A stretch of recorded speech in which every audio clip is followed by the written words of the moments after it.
Hello friends, আসসালামু আলাইকুম। আমি আলামিন ফ্রম শরীফ রিয়াকশান। সো আজকে আমি আপনাদের সাথে একটি ভিডিও দেখতে যাব, যে এই ভিডিওটি সত্যি বলতে হিস্টোরিক্যাল ভিডিও। কিভাবে কোন এতে বাংলাদেশে ইসলাম ধর্ম চলে আসলো, সেই ভিডিওটি আপনাদের সাথে আমি আজকে দেখব। তো আশা করি আপনারাও আমার সাথে দেখবেন এবং সম্পূর্ণ ভিডিওটি আপনারা আশা করি আমার সাথে থাকবেন এবং দেখবেন এবং আমাকে সাপোর্ট করবেন। আপনারা যারা নতুন তারা অবশ্যই আমার চ্যানেলটিকে সাবস্ক্রাইব করবেন এবং যারা অলরেডি সাবস্ক্রাইব করেছেন তাদেরকে সত্যি অসংখ্য ধন্যবাদ। এবং আমার ভিডিওটিতে আপনারা লাইক, কমেন্ট, শেয়ার করে আমার পাশে থাকবেন। আপনাদের একটা লাইক, একটা কমেন্ট এবং একটা শেয়ার সত্যি আমাকে অনুপ্রাণিত করে নতুন ভিডিও তৈরি করতে। যখন দেখি আপনারা আমার ভিডিওতে লাইক করছেন, শেয়ার করছেন বা কমেন্ট করছেন, তখন সত্যি আমার খুব ভালো লাগে যে নতুন ভিডিও তৈরি করতে। এবং আমার কোথায় কোথায় ভুল আছে সেই ভুলগুলো যদি আপনারা কমেন্ট সেকশনে এসে আমাকে কমেন্ট করে জানিয়ে দেন, তো আমি আপনাদের কাছে সত্যি উপকৃত থাকব। আর আমি চেষ্টা করব সেই দিকগুলো নিয়ে আমার কাজ করা উচিত, সেই দিকগুলো নিয়ে আমি কাজ করার চেষ্টা করব।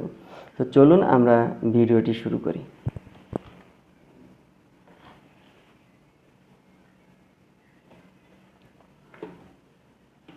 One of Bangladesh's main demographic peculiarities, aside from its great population density, is its condition of being sort of a Muslim enclave to the region. While none of its neighbor countries had Islam as their majoritarian religion, around 90% of Bangladeshi are Muslims. In fact, Bangladesh is the country with the fourth largest Muslim population in the world, almost 150 million. At the same time, Islam has been present in Bangladesh as well as in most of South Asia for many centuries as the religion brought by many ruling dynasties and empires. Nonetheless, and except for Pakistan, in no other of these countries has Islam left such a deep mark as in Bangladesh. Why is it then that Islam became Bangladesh's major religion? In answering this question, we shall first inquire how Islam made it to Bangladesh in the first place. The first signs of Islam in the Bengal Delta region, where Bangladesh is located, can be traced down to the times of Mahoma himself and the Arab trade routes. Traders were not necessarily missionaries, but indeed helped in putting Islam on the map when going east, even setting their own communities near trade posts in the south of the Delta. But despite traders being the first Muslims to reach Bengal, Islam would only predominate in the region by conquest.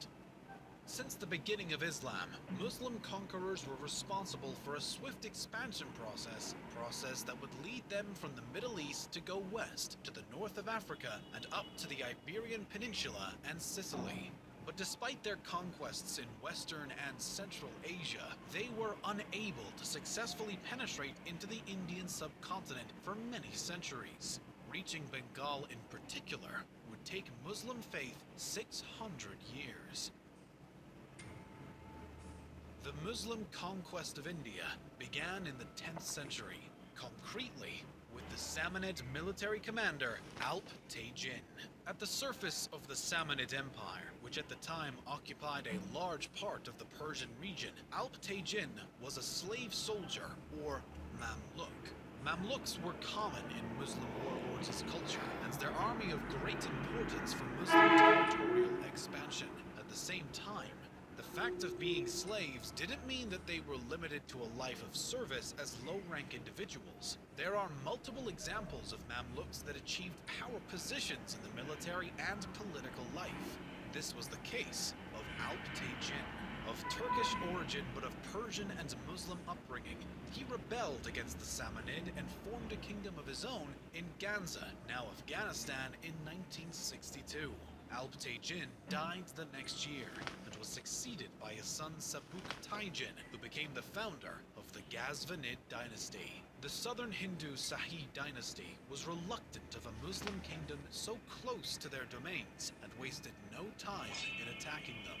The The war between these two kingdoms lasted for years. In this conflict, the Sahid dynasty was able to convince his fellow Hindu warlords of the danger of the Ghazvinids and of forming a confederacy for fighting together against the Muslim threat. Mahmud, Sebuktaijin's son, defeated this alliance in 1008, expanding their kingdom to Lahore, now Pakistan.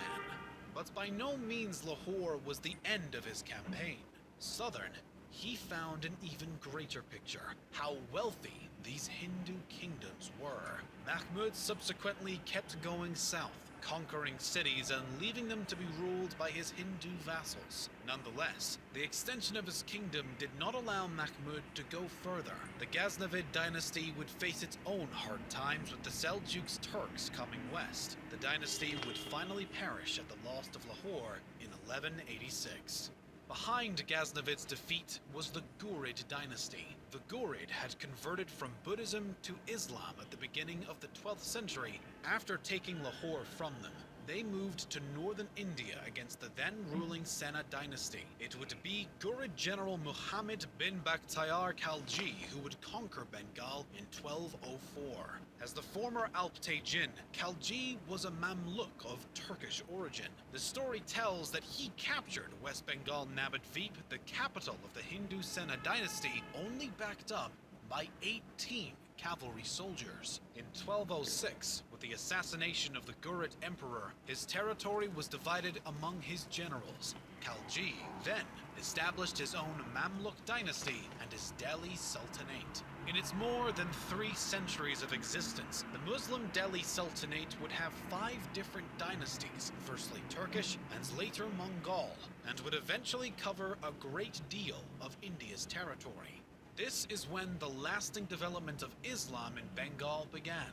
Before Islam, since ancient history, Buddhism was the main religion in Bengal, as well as Orthodox Hinduism, which was also the religion of the former Sena dynasty. Bengal was not directly affected by the then Buddhist Mongol Empire attack on West Asia, yet it became an escape for refugees of the Mongol imperial horde. These Turkish Muslims often migrated grouping around Sufis, Muslim followers who were seen, if not as spiritual leaders, as heads of their communities. This migration also included scholars from other Muslim locations. As a result, South Asia became an important nucleus of Muslim culture.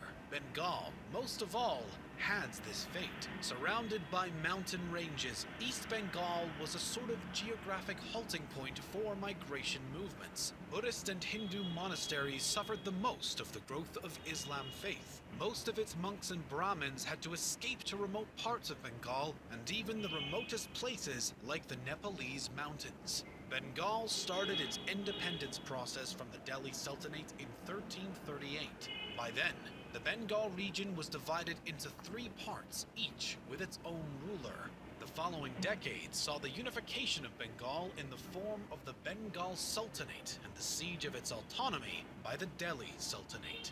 But Bengal's independence prevailed. Meanwhile, the region gained notoriety for the development of literature and painting, among other liberal arts.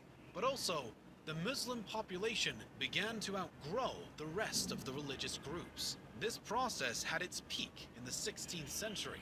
In 1576, the Sultanate of Bengal succumbed to the Muslim Mughal Empire, which in 1610 founded Dhaka as the provincial capital of the empire. Still, the Bengali region remained somewhat independent and went under a great social and economic transformation thanks to the agricultural rush. Since before the 15th century, the Bengal rivers started to suffer a great transformation that ended in the main course of the Ganges connecting to the Padma.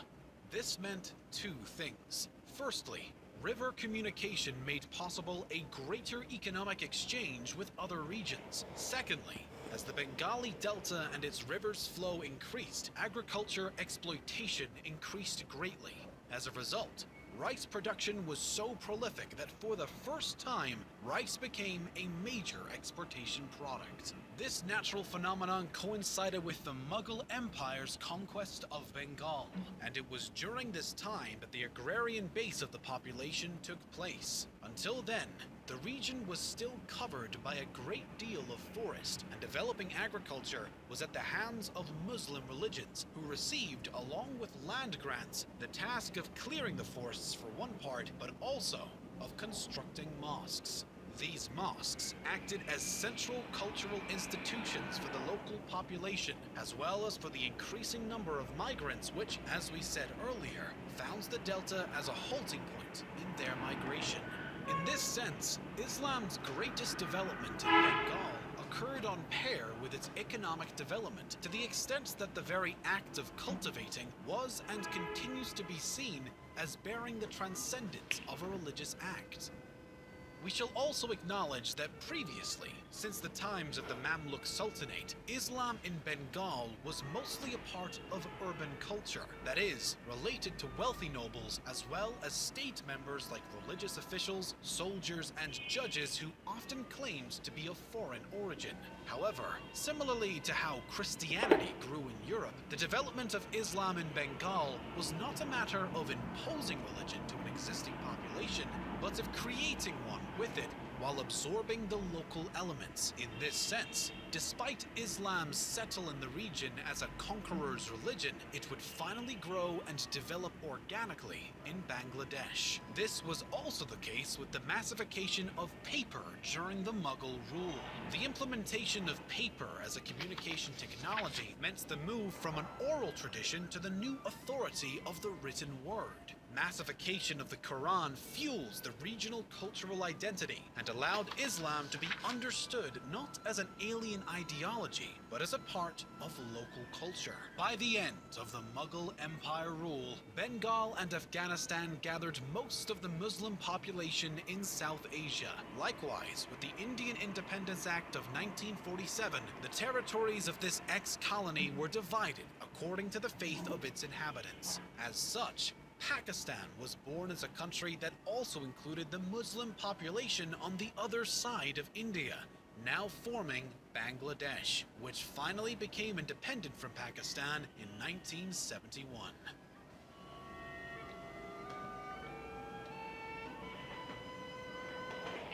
বন্ধুরা, আপনারা ভিডিওটি দেখলেন। সত্যি ভিডিওটা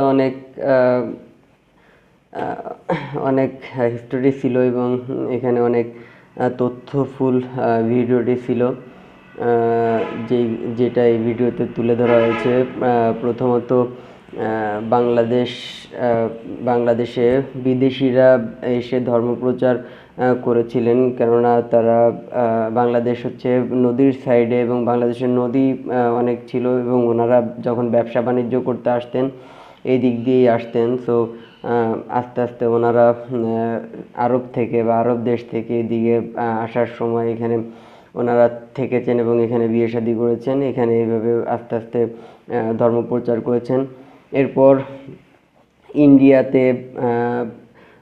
ইন্ডিয়াতে সুলতান মাহমুদ গজনবীর, ইখতিয়ার উদ্দিন মোহাম্মদ বখতিয়ার খলজি, এনারা অনেক সময় বাইরে থেকে আরব দেশ থেকে এসেছেন এবং ওখানে ইসলাম ধর্ম প্রচার করতে গিয়েছেন, কিন্তু ওখানকার হিন্দু যারা ছিলেন তারা ধর্মপ্রচার বাধা দেওয়ার ফলে ওদের সাথে যুদ্ধ হয়। এর কারণে অনেক বছর ধরেই ওনারা ভারত শাসন করেন। তারপর আস্তে আস্তে 1947 সালে ভারত ভাগ হয়। ভারতের দুই পাশে মুসলিম কান্ট্রি রেখে মাঝখানে হিন্দু কান্ট্রি রাখা হয় এবং সেইভাবেই 1971 সালে পাকিস্তানের সাথে যুদ্ধ করে আবার বাংলাদেশ স্বাধীন হয়। তখন থেকেই বাংলাদেশে আসলে মুসলিম সংখ্যাগরিষ্ঠ হিসেবে রয়েছে এবং এই ভিডিওটি যদি আপনারা দেখেন তাহলে আরও অনেক তথ্য জানতে পারবেন, যেইগুলো এখন আমি আর বলতে পারবো না, কারণ ভিডিওটা অনেক লম্বা হয়ে গেছে, আমি আর ভিডিওটা লম্বা করতে চাচ্ছি না। সো বন্ধুরা, যারা আপনারা আমার ভিডিওটি দেখলেন, আমার ভিডিওটিতে কোথায় কোন প্রবলেম ছিল আপনারা আশা করি কমেন্ট বক্সে কমেন্ট করে জানিয়ে দিবেন এবং সেই সাথে লাইক এবং শেয়ারটাও আপনারা দিয়ে দিবেন। আর যারা এই চ্যানেলে নতুন ভিডিও দেখছেন, আশা করি আপনারা আমার চ্যানেলটিকে সাবস্ক্রাইব করে আমার পাশে থাকবেন, আমাকে উৎসাহ যোগাবেন। এবং আমার যদি পুরনো ভিডিওগুলো আপনারা দেখতে চান তাহলে আই বাটনে ক্লিক করে আপনারা সেই ভিডিওগুলো দেখে আসতে পারবেন। তো আজকে এই পর্যন্ত, আল্লাহ হাফেজ।